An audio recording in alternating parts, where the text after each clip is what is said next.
Assalamualaikum warahmatullahi wabarakatuh.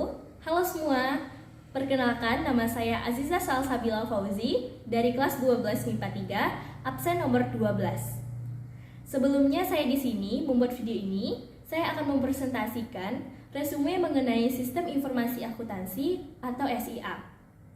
Nah, sebelum teman-teman bertanya nih, bagaimana sih cara kerja SIA, apa tujuannya dan apa kegunaannya? Sebelumnya saya akan membahas mengenai definisi dari Sistem Informasi Akuntansi atau SIA. Jadi, definisinya ini terbagi tiga. Yang pertama, definisi akuntansi, yang kedua, definisi sistem akuntansi, dan yang ketiga, definisi sistem informasi akuntansi. Saya akan membahas yang pertama. Jadi, akuntansi itu adalah seperangkat pengetahuan yang mempelajari perekayasaan dalam penyediaan jasa berupa informasi data keuangan secara kuantitatif.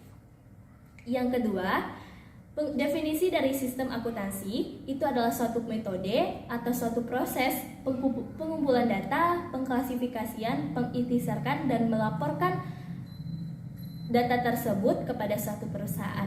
Dan yang terakhir, definisi sistem informasi akuntansi. Jadi itu adalah jaringan dari seluruh produsen, formulir-formulir, catatan-catatan, dan alat untuk mengolah data tersebut yang nantinya data tersebut akan digunakan menjadi alat untuk mengambil keputusan suatu perusahaan atau suatu manajemen. Oke, setelah kita membahas definisi tersebut, tentunya kita bertanya-tanya kegunaan dari SIA itu. Jadi kegunaan yang pertama adalah alat manajemen untuk mendapatkan informasi. Yang kedua, menganalisis dan juga pengambilan keputusan. Dan yang ketiga, dapat dipertanggungjawabkan dari delegasi yang telah diputuskan. Oke, kita udah bahas kegunaannya. Nah, selanjutnya saya akan menjelaskan mengenai karakteristik dari SIA itu atau karakteristik dari sistem informasi akuntansi. Jadi, karakteristiknya ada 4. Yang pertama ada relevan, dapat diandalkan, dapat dipertimbangkan atau dapat dibandingkan, dan dapat dipahami. Yang pertama saya akan membahas relevan. Jadi maksud relevan di sini itu adalah informasi tersebut dapat mempengaruhi suatu perusahaan dalam mengambil keputusan, sehingga dia dapat memprediksi apakah yang akan terjadi pada masa lalu, masa sekarang, ataupun masa depan. Nah, kalau misalnya dapat diandalkan nih, jadi untuk meningkatkan manfaat informasi akuntansi itu kita harus mengujinya terlebih dahulu. Kenapa ya kita harus mengujinya terlebih dahulu? Tentu saja untuk menjamin informasi tersebut lebih akurat dan sesuai dengan apa yang terjadi di lapangan kan. Terus selanjutnya dapat dibandingkan. Contohnya nih, kita dapat membandingkan laporan tahun lalu dengan laporan tahun sekarang atau laporan perusahaan A dengan laporan perusahaan B. Tentunya antara laporan perusahaan A dan perusahaan B itu berbeda, tapi itu juga bisa dapat dibandingkan kan, gitu. Selanjutnya dapat dipahami. Dalam penyediaan informasi, selain dari informasi yang penting, kita juga harus menyediakan informasi itu mudah dipahami atau dimengerti oleh sang pembaca nantinya.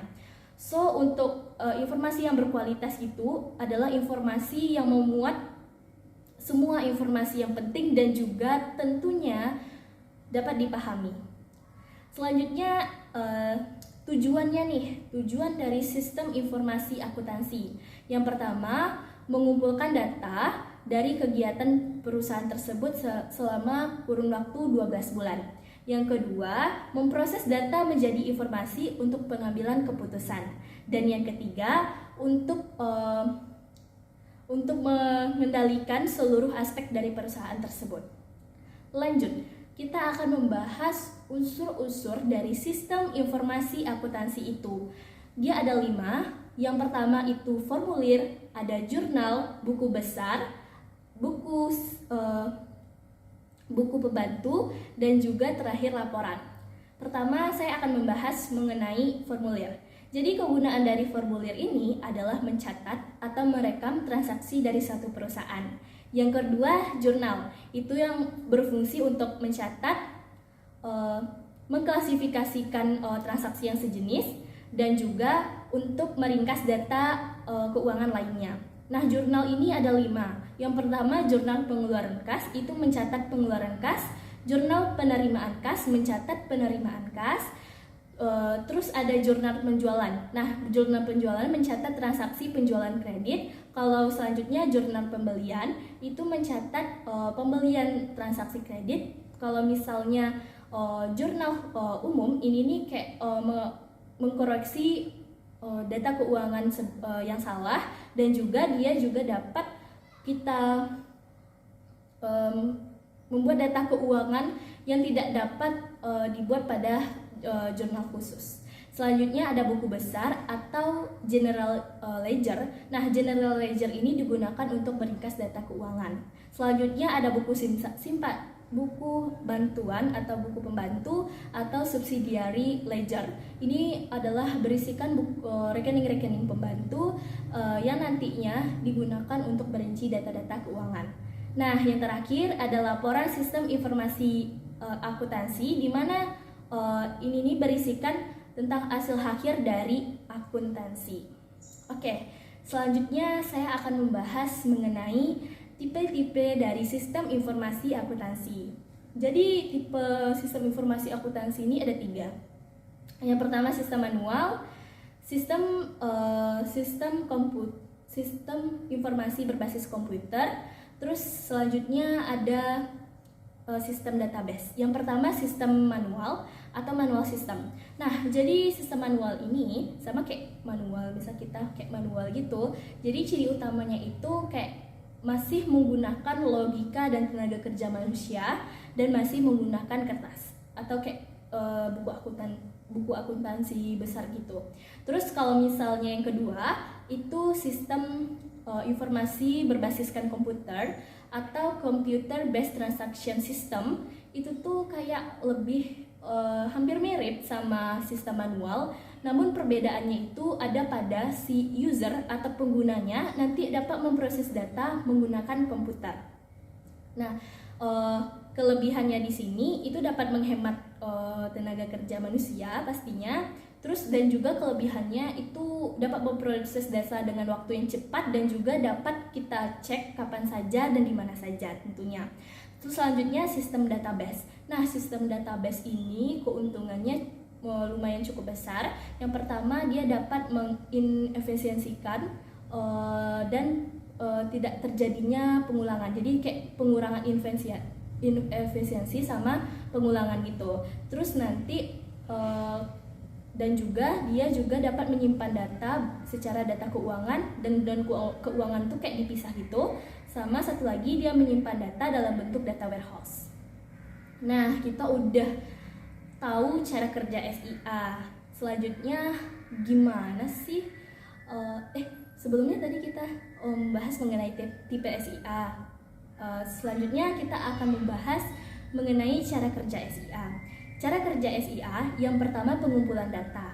Nah, pengumpulan data ini yang pertama kita mengumpulkan data melalui formulir, selanjutnya mensahkannya, dan selanjutnya kita tuh kayak memeriksa kelengkapan data tersebut. Terus yang kedua ada pengolahan data. Pengolahan data di sini itu tuh maksudnya dari data yang output kita jadikan dia ke input gitu. Selanjutnya proses yang ketiga atau cara kerja yang ketiga itu manajemen data. Nah, manajemen data ini kita melakukan penyimpanan, selanjutnya pemutakhiran, dan kita keluarkan kembali atau pemunculan kembali. Nah, begitu. Selanjutnya yang keempat itu adalah pengendalian data yang digunakan untuk menjaga data dari perusahaan tersebut agar tetap lebih akurat dan juga lebih lengkap.